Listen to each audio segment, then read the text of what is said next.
Selamat berjumpa kembali para pemirsa, saudara-saudaraku yang dikasihi Tuhan Yesus Kristus dalam program Didaskali Apostolorum dengan topik menjawab rupa-rupa angin pengajaran masa kini.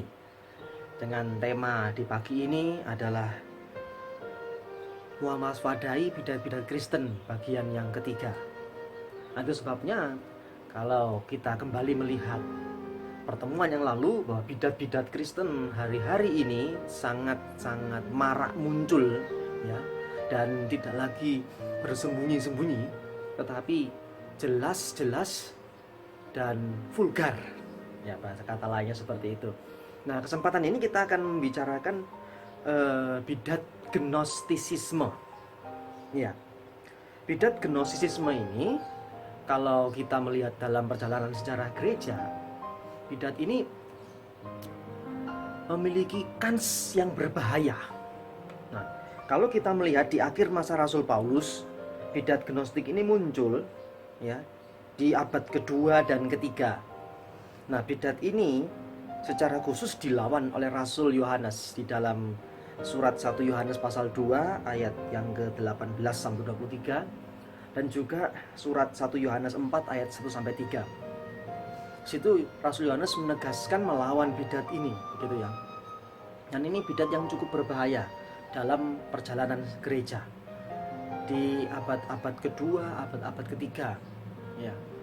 Dan sebetulnya ajaran gnostik ini bersumber dari percampuran agama timur, ya, yakni agama Mesir, Dewi Isis dan Dewa Osiris, agama Syria, Dewa Baal, gitu, agama Persia, Dewa Kibele, dan filsafat Barat atau Plato, ya. Dan dikawinkan dengan iman Kristen. Jadi ini sinkretisme agama. Jadi perkawinan antara iman Kristen dengan kepercayaan-kepercayaan suku kala itu, agama-agama timur, agama-agama yang memelihara penyembahan kepada para dewa-dewa. Sehingga kalau dikatakan Gnostik ini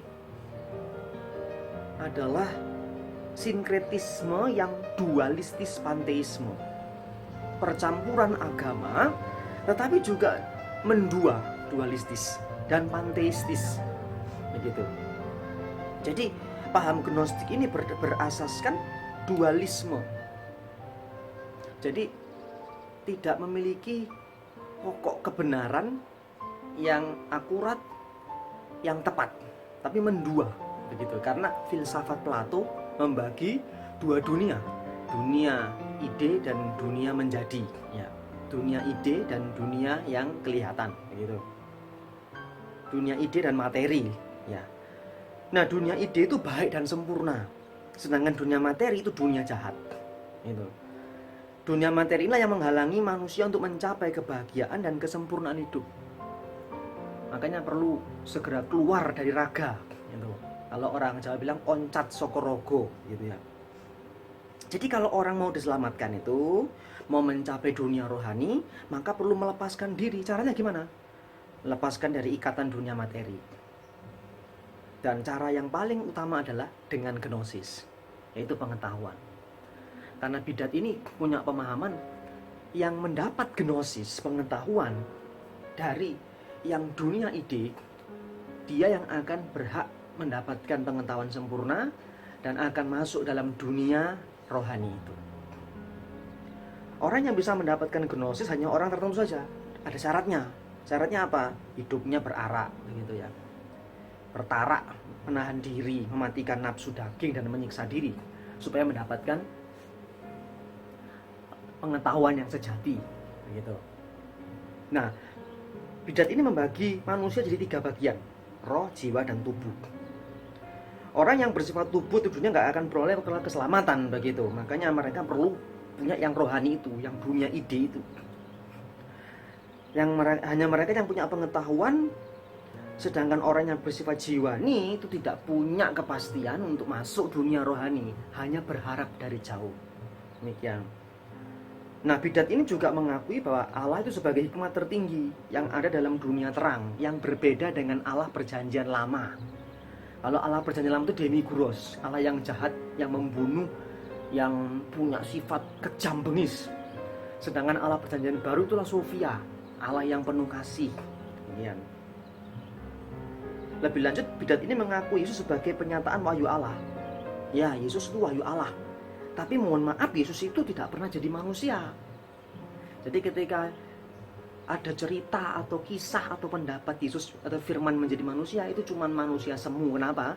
Karena dunia materi itu jahat. Jadi nggak mungkin yang dunia ide turun ke dunia materi. Itu nggak mungkin. Itu hanya bayangan semata. Itu kata bidat gnostik. Dengan kata lain, bidat ini hanya mengaku Yesus sebagai isi dari iman kepercayaan.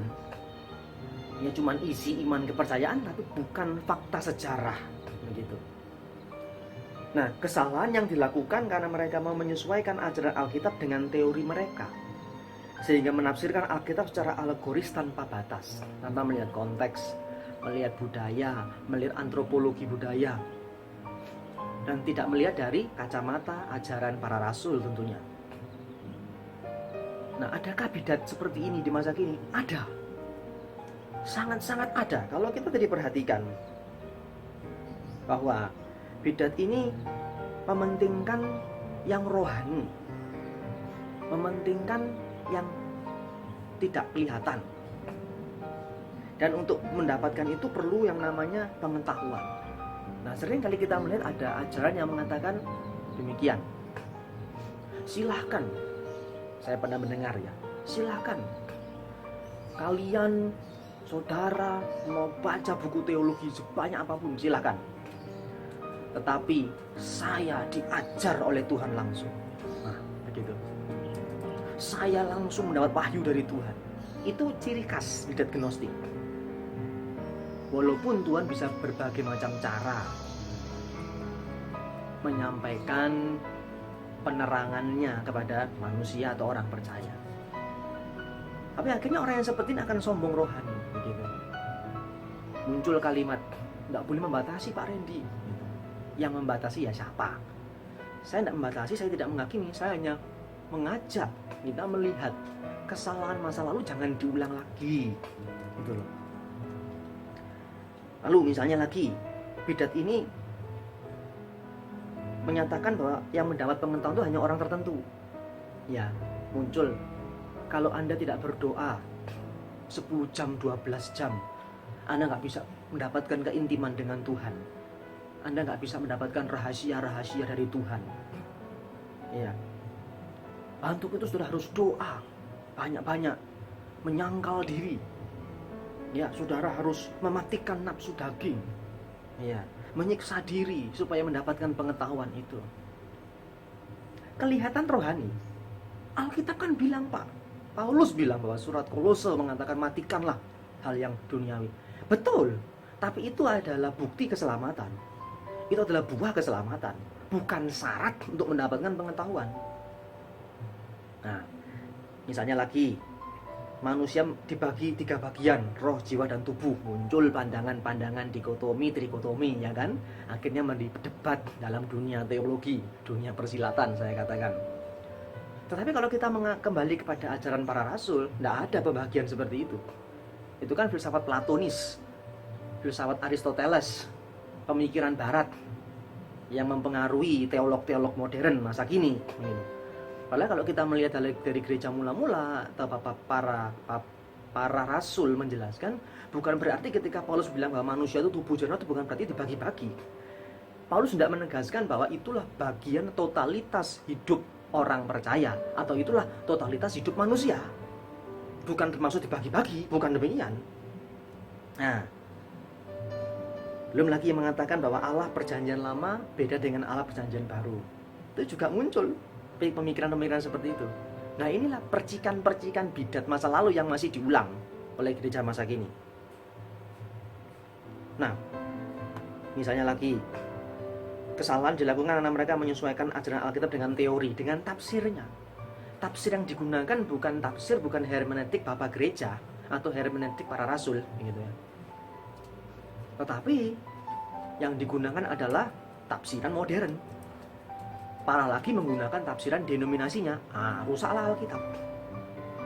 Ya. Saya katakan pada pertemuan yang lalu bahwa menafsirkan Alkitab harus dari dua pagar. Tradisi Rasul, artinya pengajaran Rasul yang diteruskan, dilanjutkan, dan pengakuan iman.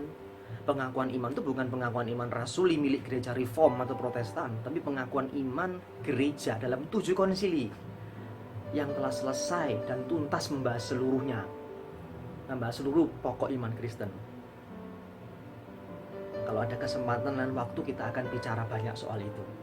Nah, lebih lanjut, bidat yang berikutnya adalah yang muncul juga masa kini, itu adalah bidat ebionisme. Bidat ini muncul kira-kira pada abad kedua sekitar tahun 107 Masehi. Gitu ya. Tokohnya ialah seorang pemimpin salah satu kelompok Yahudi Kristen bernama Ebion. Nah, Ebion memang kata-kata Ebion itu artinya miskin atau rendah hati. Kelompok ini berkeyakinan bahwa orang diselamatkan harus berpegang pada hukum Taurat, melaksanakan syariat Taurat. Bidat ini sejajar dengan bidat yang lalu kita bahas, yaitu Nomianisme, tapi berbeda pandangan tentang Yesus Kristus. Bidat ini menolak Yesus dilahirkan dari Maria. Ya.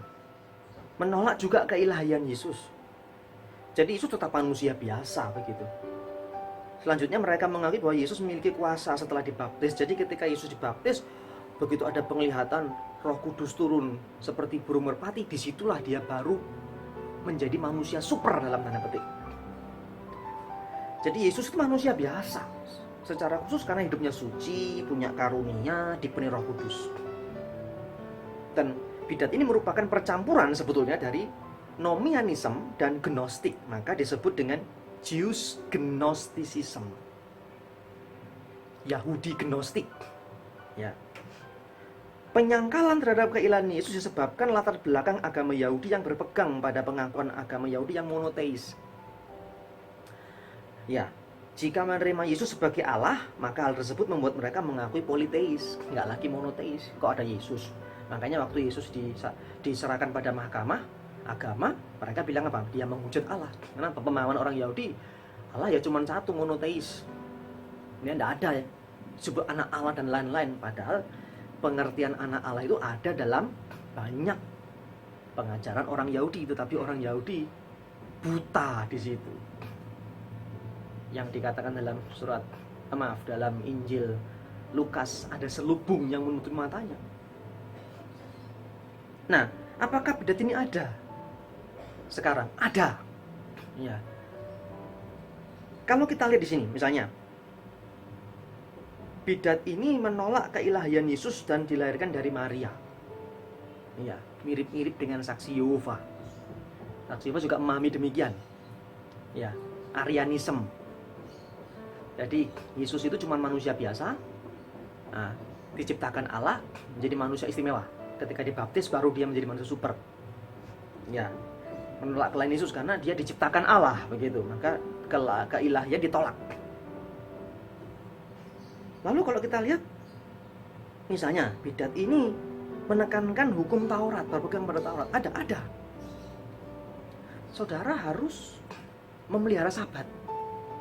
Orang Kristen harus memelihara Sabat. Jadi tidak hanya cuman Alkitab, tapi juga harus memelihara Sabat, mempelajari tulisan-tulisan para rabi-rabi. Mempelajarinya tidak masalah, supaya tahu, ya. Tapi harus menekankan Taurat, memelihara Sabat, memelihara hari-hari raya Yahudi. Ya, terus gunanya apa? Gitu kan?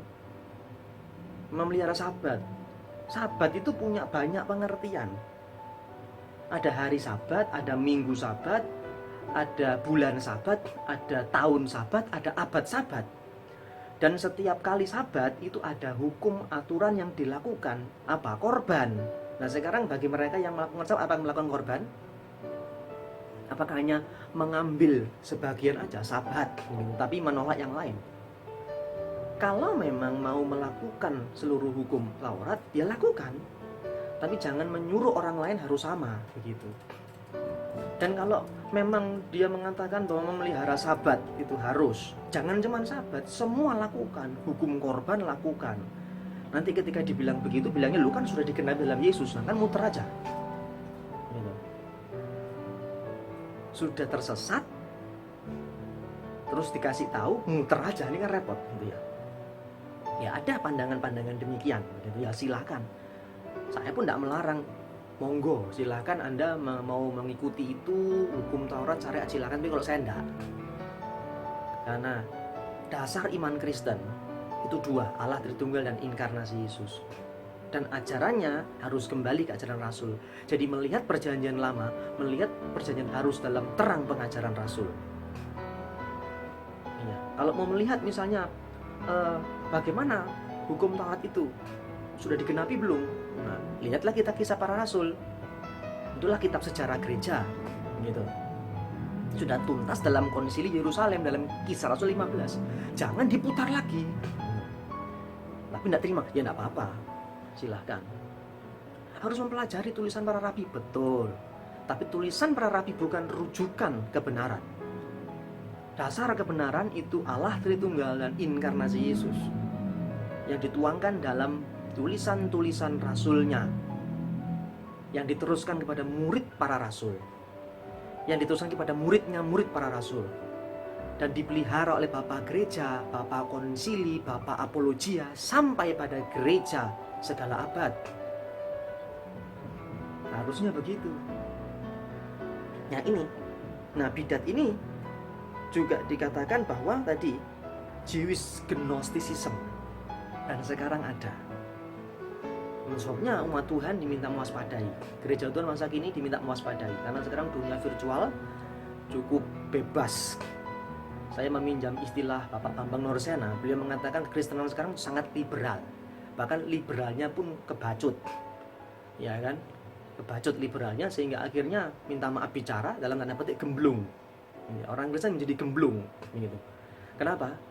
Karena gampang saja begitu YouTube bilang begini nggak difilter tuh diterima dengan berbagai macam perbedaan.